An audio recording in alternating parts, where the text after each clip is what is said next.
Selamat pagi saudara-saudara sekalian. Guten Morgen. Ini hari saya dikasih topik The Deadly Exchange.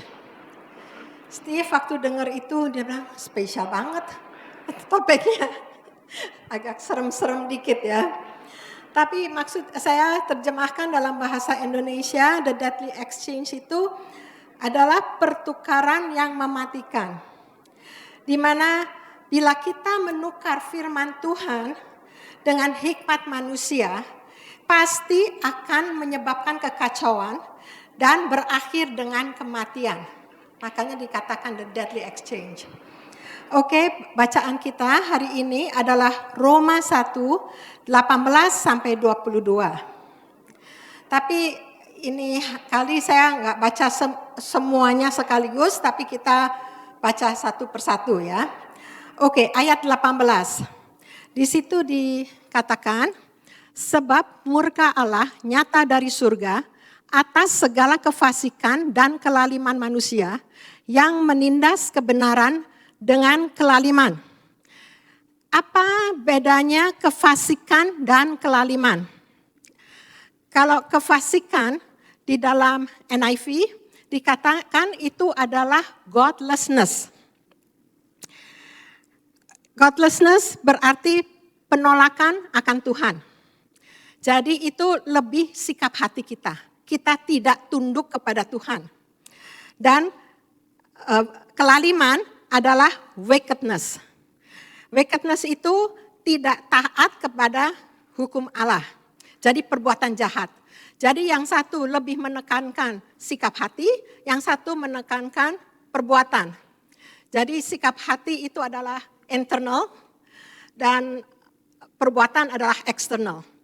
Dan kita melihat ada orang yang suka mengatakan, pokoknya saya itu orangnya gak pernah nipu, gak pernah berdusta, gak pernah bunuh, mengerikan ya gak pernah bunuh, gak pernah nyolong, nyuri gitu ya. Mereka menekankan semua hanya perbuatan. Padahal kalau kita lihat ya di ke-10 perintah Allah itu diawali dan diakhiri dengan sikap hati, issue of your heart. Ya, jadi kita lihat perintah pertama, jangan ada di hadapanmu Allah lain selain aku, Tuhan bilang kan.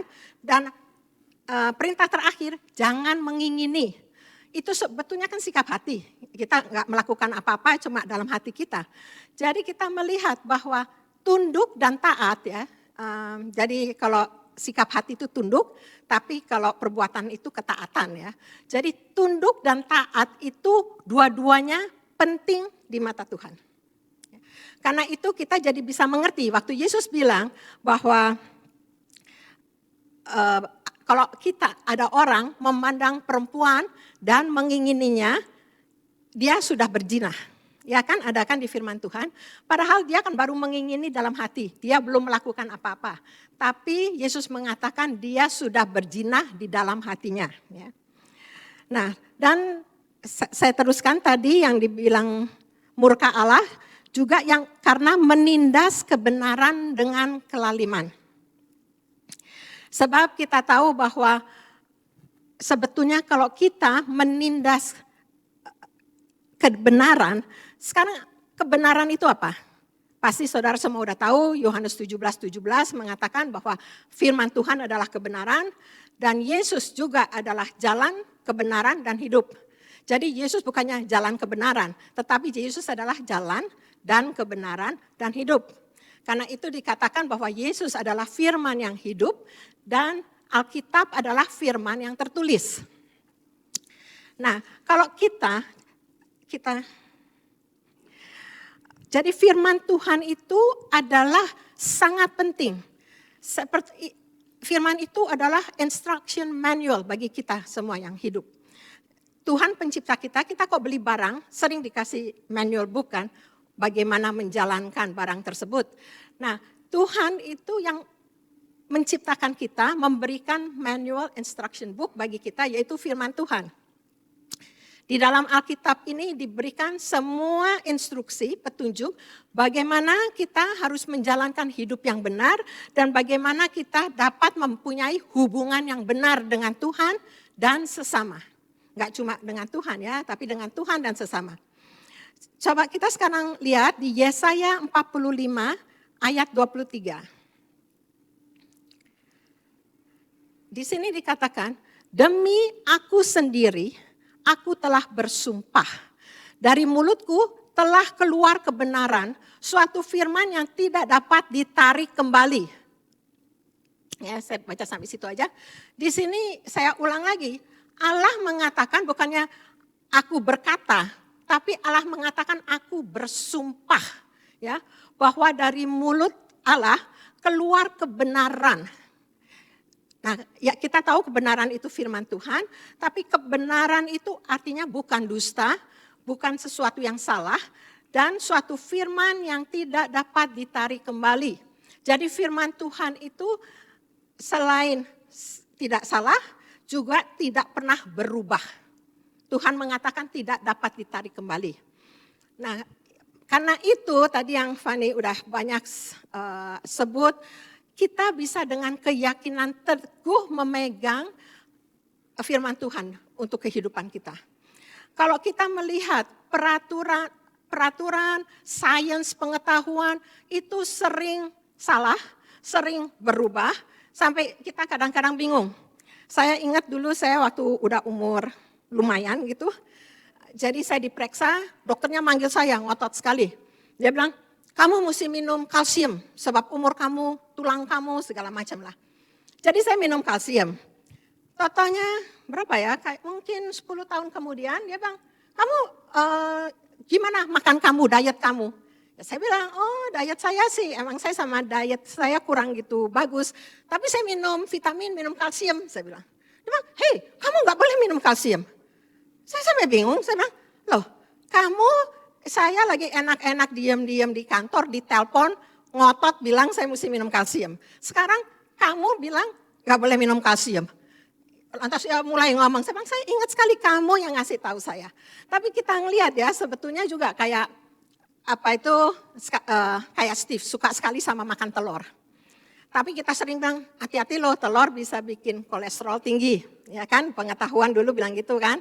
Tapi sekarang kalau kita ngelihat banyak di WhatsApp ditulis sama sekali salah, telur itu bagus. Jadi kita itu suka jadi bingung ya dengan pengetahuan, dengan semua itu ya. Tapi kalau firman Tuhan selain selalu benar, tidak pernah berubah ya. Itu bisa jadi pegangan kita ya. Sekarang karena itu makanya Tuhan itu murka bila ada orang yang menindas kebenaran dengan kelaliman.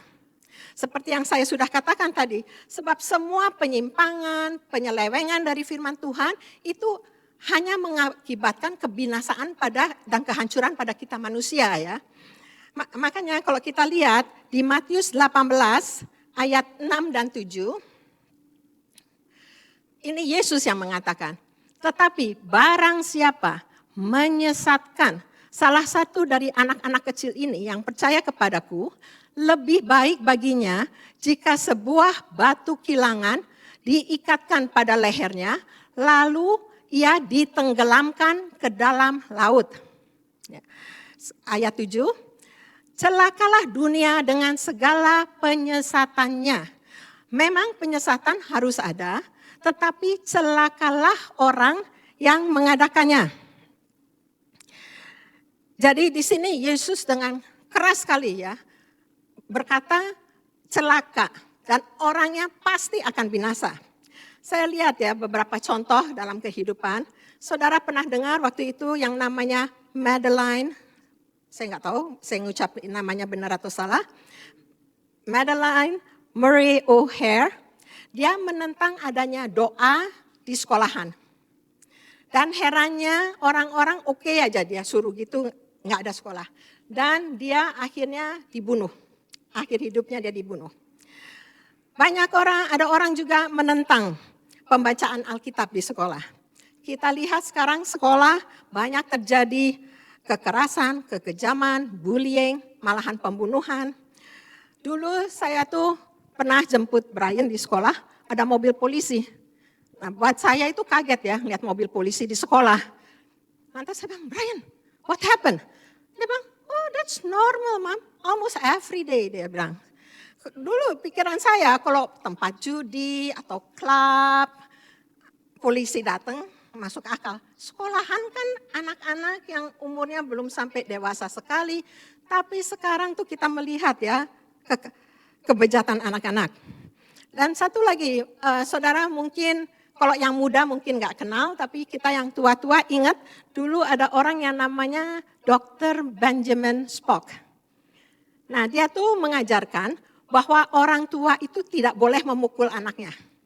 Karena dia bilang dengan memukul anak, kita tuh merusak harga diri anak tersebut. Dan padahal di firman Tuhan sudah sering dikatakan, kita harus memakai tongkat untuk mendidik anak. Jadi kita ngelihat, dan akhirnya anak dari Benjamin Spock, yang dia hati-hati supaya harga dirinya nggak rusak, itu akhirnya anak itu bunuh diri. Ya. Jadi kita ngelihat segala sesuatu yang menyimpang dari firman Tuhan, itu pasti itu buat jadi kehancuran kita sendiri. Ya. Saudara juga mungkin masih ingat pada tahun 1978, ada kejadian yang menghebohkan dunia. Itu James Jones. Ingat saudara-saudara? Itu cult leader yang membawa membernya, dia udah nggak kerasan kali sebab banyak orang ngomongin, mereka pindah ke Guyana, ke Jonestown. Dan berakhir dengan semuanya mati, bunuh diri atau dibunuh, pembunuhan massal, bunuh diri. Nah waktu itu saya belum Kristen, saya waktu dengar itu, aduh kok ngeri ya. Dan mereka itu kan ceritanya orang-orang gereja kan. Kok rasanya ya kok James Jones-nya mati mau bunuh diri apa terserah lah. Tapi pengikutnya kurang lebih 900 orang pada waktu itu. Saya rasanya gelo gitu ya, kan kasihan gitu. Tapi saya melihat ya, mengapa mereka bisa tersesat karena itu. Tuhan Yesus sendiri juga mengatakan di Matius 22 ayat 29. Di sini Yesus menjawab mereka, kamu sesat sebab kamu tidak mengerti kitab suci maupun kuasa Allah. Ya, jadi kita melihat, kita tuh harus mengerti kitab suci dan kuasa Allah berdampingan yang seimbang. Jangan kita menekankan yang satu lebih berat daripada yang lain. Dan saya melihat orang yang meremehkan salah satu kitab suci maupun kuasa Allah, itu sudah terjebak dalam tipu muslihat iblis ya. Ada orang yang seakan-akan sekarang berkata, oh buat saya yang penting Roh Kudus. Kitab suci sih kayaknya udah kuno gitu kan. Tapi kalian tahu nggak bahwa dua ciri-ciri utama Roh Kudus adalah bahwa ia akan memimpin, ini kita bisa lihat di Yohanes 16, nggak usah dibuka. Dikatakan ia akan memimpin kamu ke dalam seluruh kebenaran. Jadi kalau ada roh yang kita sangka Roh Kudus, tapi tidak memimpin kita kepada seluruh kebenaran, itu harus diragukan atau pasti salah. Dan yang kedua, bahwa Roh Kudus itu akan memuliakan Tuhan.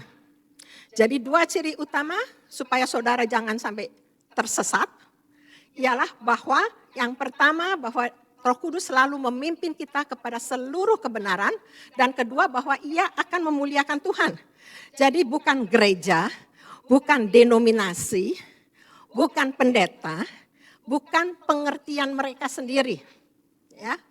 Nah, saya melihat, makanya kalau kita baca ini, kita mengerti bahwa Matius 7 ayat 22 dan 23, di mana pada akhir zaman orang mengatakan, Tuhan, bukannya saya bernubuat, mengadakan banyak mujizat, mengusir setan demi namamu.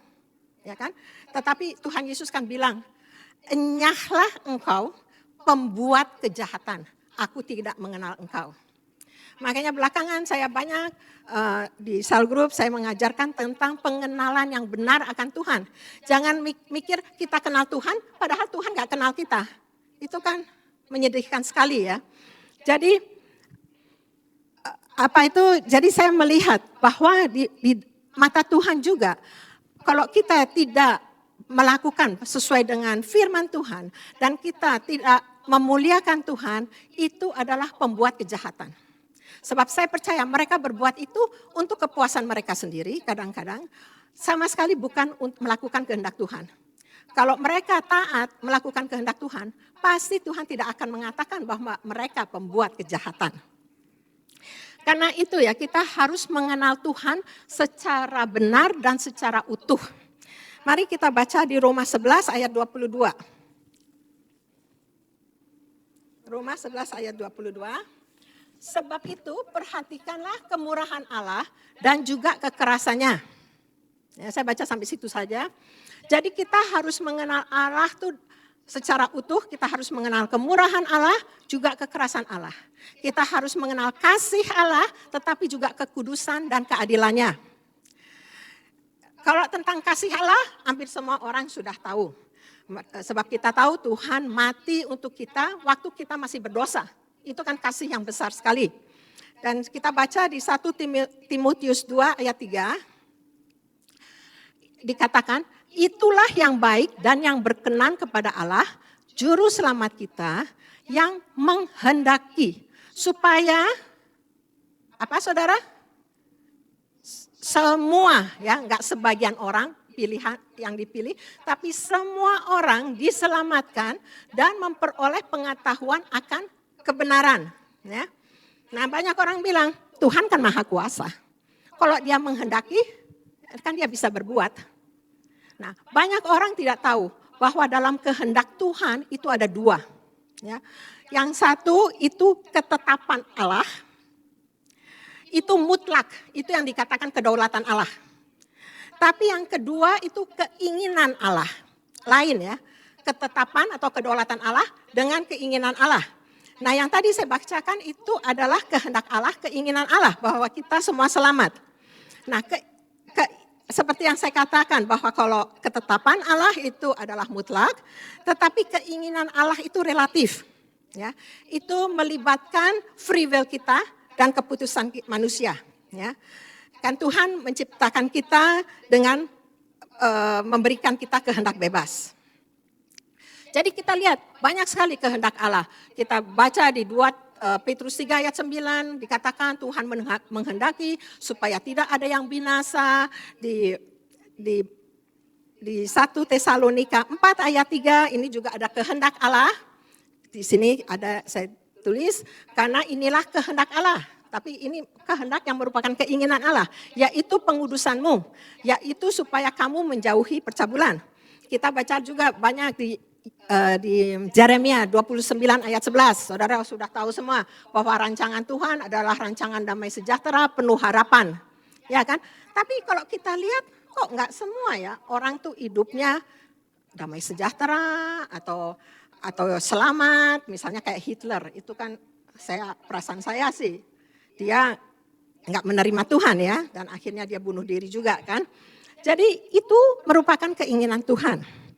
Kita melihat ya di Ulangan 30 ayat 19, saya enggak berikan waktu itu. Tuhan menulis, aku memanggil langit dan bumi menjadi saksi terhadap kamu pada hari ini. Kepadamu kuperhadapkan kehidupan dan kematian, berkat dan kutuk. Pilihlah kehidupan supaya engkau hidup, baik engkau maupun keturunanmu. Jadi Tuhan memberikan pilihan, tapi keinginan Tuhan sudah cetuskan sampai dia bilang pilihlah kehidupan di situ kan dia katakan. Jadi bagi saya percaya, bagi orang percaya itu berkat dan kutuk itu bukan nasib, tapi pilihan. Ya, jadi bagi orang percaya berkat dan kutuk itu bukan nasib, tetapi pilihan. Jadi jangan pernah kita menyalahkan siapapun juga. Ada orang mengalami nggak baik, nggak benar, lantas dia kecewa sama Tuhan atau shifting the blame. ini salahnya itu, ngambil contoh dari Adam dan Hawa, menyalahkan orang lain. Tapi semua akibat itu adalah karena keputusan kita sendiri. Ya, jadi tidak bisa kita menyalahkan orang lain. Banyak orang zaman sekarang ini sering menekankan kemurahan Tuhan. Kita dengar hyper grace, udah itu banget. Dan merasa kekerasan Tuhan itu hanya terjadi di perjanjian lama. Saudara ingat di Kisah Para Rasul 5, di mana Ananias dan Safira yang menyumbangkan sebagian dari hasil penjualan mereka, dan mereka mati di tempat, karena mereka itu mempunyai motivasi yang salah, supaya dilihat orang, dan mereka berdusta. Mereka mengakui bahwa mereka memberikan seluruh hasil penjualan tanah mereka. Sini lagi kita ngelihat tentang hati dan tentang perbuatan, ya, motivasi dan tentang perbuatan mereka berdusta. Mereka mati di tempat. Jadi Tuhan adalah Allah yang kudus, Allah yang adil. Jadi jangan kita meremehkan, ya, bahwa kayaknya. Jadi sebetulnya saya melihat mereka tuh mungkin mengasihi Tuhan, tetapi tidak ada rasa takut kepada Tuhan, ya. Sekarang kita teruskan ayat 19 dan 20. Karena apa yang dapat mereka ketahui tentang Allah, nyata bagi mereka sebab Allah telah menyatakannya kepada mereka. Sebab apa yang tidak nampak daripadanya, yaitu kekuatannya yang kekal dan keilahiannya, dapat nampak kepada pikiran dari karyanya sejak dunia dijadikan, sehingga mereka tidak dapat berdalih. Banyak orang waktu kita memberitakan Injil, sering mereka bilang, gimana tuh sama orang-orang yang tinggal di pedalaman, gak pernah dengar Injil. Jadi mereka gak selamat, jadi ibaratnya mereka berasa Tuhan kan gak adil. Tapi di sini dari kedua ayat itu kita melihat bahwa Tuhan tuh memberikan dua. Satu, conscience, hati nurani kita, itu yang pertama di ayat 19. Dan yang kedua adalah dari penciptaan. Kita tahu bahwa kita manusia semua dikasih hati nurani sama Tuhan. Kita baca di Mazmur 16 ayat 7.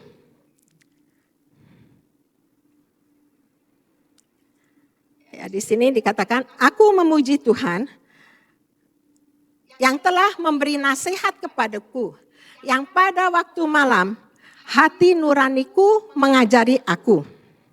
Jadi kita melihat bahwa Tuhan mengajar kita lewat hati nurani. Jadi hati nurani itu kayak receiver, ya. Dan kalau kita melihat ada orang bilang, iya emang kok orang Kristen, orang Yahudi. Tapi saudara ingat Cornelius itu di Kisah 10. Ia seorang perwira Itali, bukan orang Yahudi. Tetapi dia mempunyai hati yang benar dan takut akan Allah. Jadi kita semua sebetulnya Tuhan sudah memberikan hati nurani akan kebenaran. Dan penciptaan alam. Penciptaan alam semesta dan segala dunia. Begitu dahsyat, begitu teratur, luar biasa. Gak mungkin terjadi secara kebetulan. Seperti saudara tahu bumi berputar 1 tahun mengelilingi matahari, bulan 1 bulan mengelilingi bumi, matahari berputar. Itu semuanya very teratur.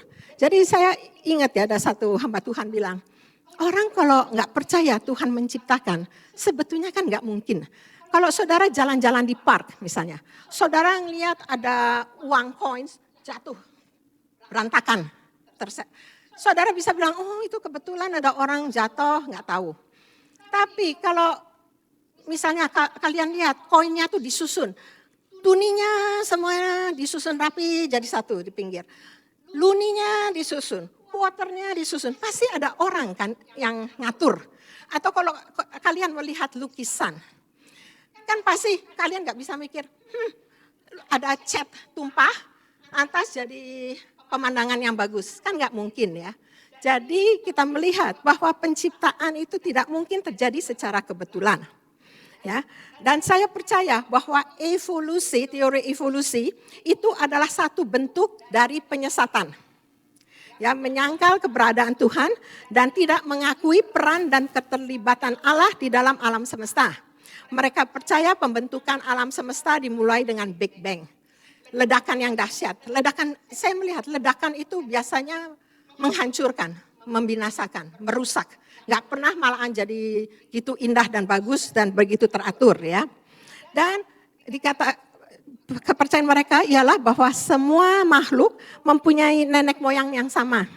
Jadi saya suka ingat Joyce Meyer suka bilang, kasihan ya yang masih tetap jadi monyet. Kan ceritanya kita semua naik kelas, kita udah jadi manusia tapi kan masih ada kan monyet-monyet gitu ya. Jadi kasihan banget yang ketinggalan. Dan teori evolusi ini, banyak orang Kristen, umumnya anak-anak muda, mereka itu meninggalkan iman mereka. Dan kita lihat jelas kemerosotan moral zaman sekarang. Di mana pro-choice lebih populer daripada pro-life. Malahan mereka berani demonstrasi. LGBTQ, dulu orang-orangnya malu, sembunyi-sembunyi. Sekarang mereka malahan mengadakan parade. Same-sex marriage disahkan. Dan lucunya zaman sekarang, kalau mereka mengeluarkan pendapat mereka, mereka mengadakan freedom of speech. Tetapi kalau kita pendapat kita, mereka bilang, oh very offensive, diskriminasi, tidak baik. Sampai waktu itu saya sampai kaget waktu di kantor, saya bilang, oh Merry Christmas. Teman saya bilang, don't you know sekarang orang bilang jangan bilang Merry Christmas, Happy Holiday. Jadi semua yang ketuhanan itu semua dihilangkan ya. Oke, waktu saya sudah hampir habis. Jadi saya secara cepat ya. Sebab sekalipun mereka mengenal Allah, mereka tidak memuliakan Dia sebagai Allah atau mengucap syukur kepadanya. Kalau kita telusuri, ini artinya bahwa kesombongan. Dan kesombongan itu apa? Sebetulnya kesombongan yang benar itu artinya self-centeredness. Ya, seluruh dunia ini berpusat pada dirinya sendiri. Jadi kalau kita dengar semua orang yang bilang pakai self-confidence, self-righteous, selfish, itu semua kesombongan. Dan hakikat dari kesombongan itu menempatkan diri sendiri pada tempat Allah. Jadi menempatkan diri sendiri sederajat dengan Allah dan tidak menyadari mengakui akan peran Tuhan dalam hidupnya dan tidak mau bergantung pada Tuhan. Karena itu kita baca Amsal 16 ayat 5. Setiap orang yang tinggi hati adalah kekejian bagi Tuhan. Sungguh ia tidak akan luput dari hukuman. Dan Yakobus 4 ayat 6b dikatakan, Allah menentang orang yang congkak, tapi mengasihani orang yang rendah hati. Jadi Allah menentang orang yang congkak. Jadi dengan kesombongan kita menempatkan diri kita menjadi lawan dan musuh Allah. Ya, karena itu kita tahu bahwa kecongkakan mendahului kehancuran. Bila kita musuh Allah, udah pasti kita hancur. Oke. Saya gak apa-apa. Di 1 Korintus 10 ayat 12 dikatakan, sebab itu siapa yang menyangka bahwa ia teguh berdiri, yaitu self-confidence, hati-hatilah supaya ia jangan jatuh. Nah, kita ingat ada orang yang berasa, saya sama Tuhan dekat. Saya orangnya nggak sombong. Orang yang berkata dia nggak sombong itu sombong banget ya sebetulnya ya. Nah, kita ngelihat, makanya kita harus hati-hati. Even Daud aja, orang yang berkenan di hati Tuhan bisa dibujuk dengan setan dengan sensus. Itu saudara bisa lihat di 1 Tawari 21. Nah, kalau secara manusia, kalau waktu dia menghampiri Batsheba itu ibaratnya orang nggak baca firman Tuhan juga tahu itu nggak benar. Tetapi ini buat sensus, kalau secara pikiran kita kan nggak salah. Dulu saya waktu baca itu, ngapa Tuhan gitu marah? Ya kan Tuhan bilang bahwa itu adalah jahat di mata Tuhan. Sebab dengan mengadakan sensus, Daud yang tahu bahwa kalau dia berperang, selalu Tuhan yang memberi kemenangan. Dengan dia membuat sensus, sepertinya dia lagi mau mengandalkan kekuatan manusia dan kekuatan dia sendiri. Dan karena perbuatan Daud itu mengakibatkan 70.000 orang tewas ya. Kita teruskan, jadi hati-hati, jangan pernah sangka, jadi kita harus waspada selalu ya. Jangan sampai kita tergoda. Sekarang yang terakhir ayat 21b dan 22. Sebaliknya pikiran mereka menjadi sia-sia dan hati mereka yang bodoh menjadi gelap. Mereka berbuat seolah-olah mereka penuh hikmat, tapi mereka telah menjadi bodoh. Mengapa? Kita lihat di 1 Korintus 3:19. Di sini dikatakan, karena hikmat dunia adalah kebodohan bagi Allah. Jadi yang tadi saya sudah sering dari kita punya judul dari tadi saya udah sering ulang bahwa penyimpangan, penyelewengan, penukaran firman Tuhan dengan hikmat manusia pasti akan berakhir dengan kehancuran dan kematian. Sekarang saya cuma mau dikit sekali ngomong tentang pikiran dan hati. Saudara ingat di Amsal 23 ayat 7 dikatakan, ini saya paling senang dengan terjemahan New King James Version. For as he thinks in his heart, so is he. Nah, umumnya kan orang bilang pikiran itu dari mana? Dari otak kan? Tapi ini pikiran dari hati. Jadi kita tahu hati kita itu adalah pusat dari kehidupan kita. Dan kita di Amsal 4:23 Tuhan mengatakan jagalah hatimu dengan penuh kewaspadaan karena dari situlah terpancar kehidupan. Nah, apa itu hati itu? Kita tahu kalau kita percaya menerima Tuhan, Tuhan sudah mengubah hati kita. Ya kan di Hezkiel dikatakan dikasih roh baru, hati baru. Jadi Tuhan yang jamah. Di Ibrani dikatakan bahwa darah Yesus menyucikan hati kita. Tapi kita ada bagiannya. Bagian kita tuh menjaga hati kita. Jadi Tuhan yang sudah menjamah, tapi kita harus menjaga hati kita ya. Nah, kadang-kadang orang ada mengatakan, apa itu hati orang siapa tahu? Atau kita mau tahu hati kita sehat atau enggak ya? Sebetulnya orang bilang hati orang siapa tahu, kita bisa tahu. Yesus mengatakan di Matius 15 ayat 18, dikatakan, tetapi apa yang keluar dari mulut berasal dari hati. Dan itulah yang menajiskan orang. Jadi perkataan kita itu adalah cermin dari kebersihan dan kesehatan hati kita. Kalau ada orang suka ngucapin kata-kata yang kotor, gak senonoh, itu hatinya pasti tidak bersih dan tidak sehat. Dan malahan Yesus bilang menajiskan orang itu. Jadi ada orang yang suka ngomong gak benar, dia sangka orang sana yang kena. Enggak, dia sendiri menajiskan diri dia sendiri. Oke, saya tutup dengan satu ayat terakhir. Ya, 2 ayat terakhir. Di Amsal 3, 5 dan 6. Di sana dikatakan, percayalah kepada Tuhan dengan segenap hatimu. Dan janganlah bersandar kepada pengertianmu sendiri.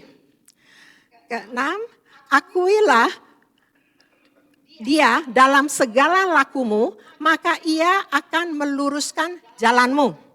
Jadi dari kedua ayat ini kita melihat bahwa di sana dikatakan percayalah kepada Tuhan dengan segenap hati dan jangan bersandar pada pengertian dan pikiran. Sama kan? Jadi hati dan pikiran kita harus benar dan akuilah dia. Saya percaya akuilah itu adalah bahwa kita tunduk dan taat kepada Tuhan, maka pasti ia akan meluruskan jalanmu. Amin. Tuhan berkati.